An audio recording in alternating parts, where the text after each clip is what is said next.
जय शिवराय शेतकरी मित्रांनो, आजचा हा व्हिडिओ शेवटपर्यंत नक्की पहा, कारण जर तुम्ही धाराशिव, सोलापूर किंवा लातूर जिल्ह्यातील असाल तर ही माहिती तुमच्यासाठी अत्यंत महत्त्वाची आहे। गेल्या काही तासांपासून सोशल मीडियावर एक पत्र मोठ्या प्रमाणात व्हायरल होत आहे। अनेक ठिकाणी असा दावा केला जातो की पीक विम्यातून वंचित राहिलेल्या शेतकऱ्यांना आता लवकरच पीक विम्याची रक्कम मिळणार। पण या पत्रात नेमकं काय लिहिलेलं आहे? सरकारने अंतिम निर्णय घेतला आहे का, की अजूनही ही फक्त मागणी आहे? या सगळ्या प्रश्नांची अधिकृत माहिती आपण सोप्या भाषेत मराठीतून समजून घेणार आहोत। त्यामुळे हा शेवटपर्यंत नक्की पहा आणि समोर दिसलेल्या काळ्या बटनावर क्लिक करून आपल्या चॅनलला नक्की सबस्क्राइब करा। शेतकरी मित्रांनो, सर्वप्रथम हे समजून घेणे गरजेचे आहे की 15 जुलै 2026 रोजी खासदार ओमराजे निंबाळकर यांनी महाराष्ट्राचे मुख्यमंत्री देवेंद्र फडणवीस यांना एक अधिकृत पत्र दिले आहे।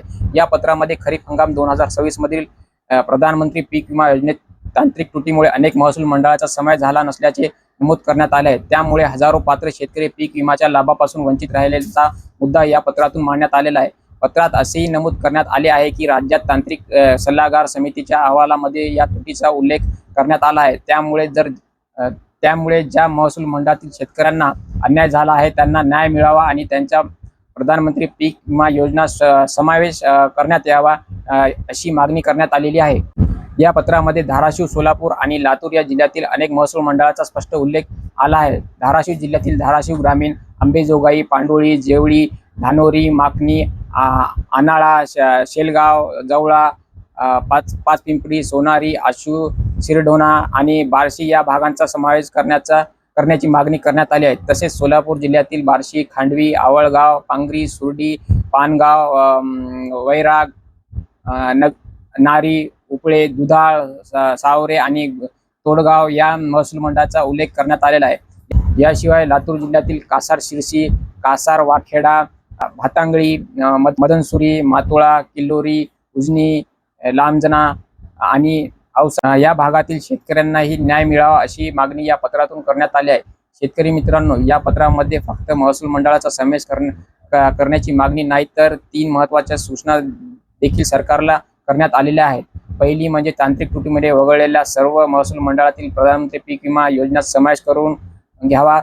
दुसरी म्हणजे पात्र शेतकऱ्यांचा विमा दावे तातडीने मंजूर करून घ्यावेत आणि तिसरी म्हणजे भविष्यात अशा प्रकारच्या तांत्रिक चुका पुन्हा होऊ नये यासाठी कायम स्वरूपी यंत्रणा विकसित करावी। या पत्रामध्ये सरकारने अंतिम निर्णय घेतला आहे का, याचे उत्तर असे आहे नाही। सध्या उपलब्ध अधिकृत माहिती हे एक निवेदन किंवा मागणी पत्र आहे। या मागणीकडे अद्याप शासनाचा अंतिम GR किंवा अधिकृत आदेश जारी झालेला नाही। त्यामुळे सर्वांना पीक विमा मंजूर झाला किंवा लवकरच सर्वांच्या खात्यात पैसे जमा होणार असे कोणतेही दावे अधिकृत नाहीत। मात्र या पत्रामुळे एक गोष्ट स्पष्ट झाली आहे की शेतकऱ्यांचा प्रश्न शासनापर्यंत पोहोचला आहे।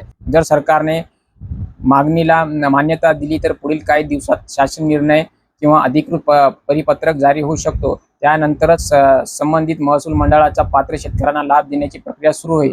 म्हणूनच माझी सर्व शेतकऱ्यांना एक विनंती आहे, सोशल मीडियावर फिरणाऱ्या अपूर्ण किंवा दिशाभूल करणाऱ्या संदेशांवर विश्वास ठेवू नका। फक्त शासनाचे अधिकृत GR, कृषी विभागाची माहिती किंवा मुख्यमंत्री कार्यालयाकडून प्रसिद्ध होणाऱ्या अधिकृत आदेशांवर विश्वास ठेवा। कृषी रडारवर आम्ही कोणतीही बातमी अधिकृत कागदपत्राशिवाय देत नाहीत आणि शासनाचा निर्णय येताच सर्वप्रथम तुम्हाला माहिती देऊ। जर तुमचे गाव किंवा महसूल मंडळ या यादीत असेल तर कमेंटमध्ये तुमच्या गावाचे नाव नक्की लिहा व हा व्हिडिओ तुमच्या इतर शेतकरी मित्रांपर्यंत नक्की शेअर करा, जेणेकरून त्यांनाही खरी आणि अधिकृत माहिती मिळेल। अशाच सरकारी योजना, पीक विमा, हवामान अंदाज, बाजारभाव आणि कृषी विषयक अपडेटसाठी आपल्या कृषी रडार चॅनलला सबस्क्राइब करा।